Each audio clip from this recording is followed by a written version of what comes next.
बात में गीजन मत करी, कुछ रीजन बा।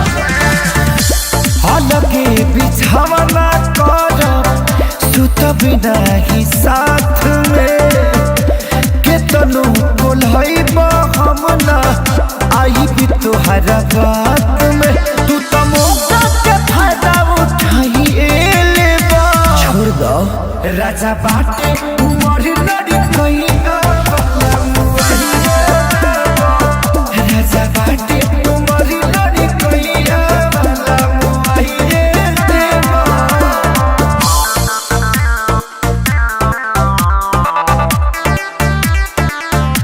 Music by A B. गुप्ता।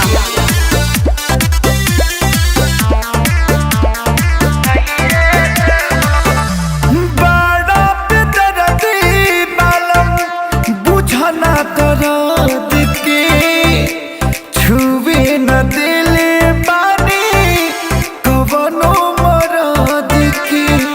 तनी गोटाए दम के एजी बचल बात बचाई पिया, छोड़ दी ही कोयल डराई पिया। अपना बधू को बधू चुबाइए देवा। मनबो राजा बाटे उमर लड़ी कहिया, राजा बाटे उमर लड़ी कहिए वाला मुआइए देवा।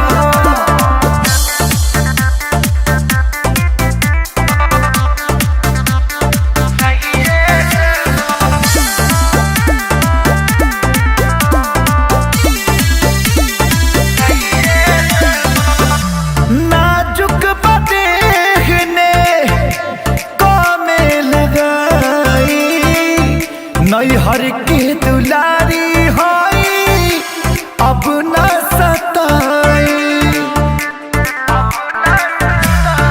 सुनी ना पिया के सारी नचारी बुझा, बाबे कटोरी न थारी बुझा। अखिलेश कल तू ही दवाइए देवा। बाटे उमर लड़ी कहिया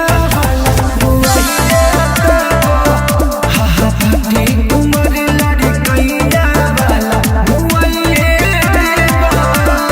ई रहन ठीक नहीं खेलागत जी।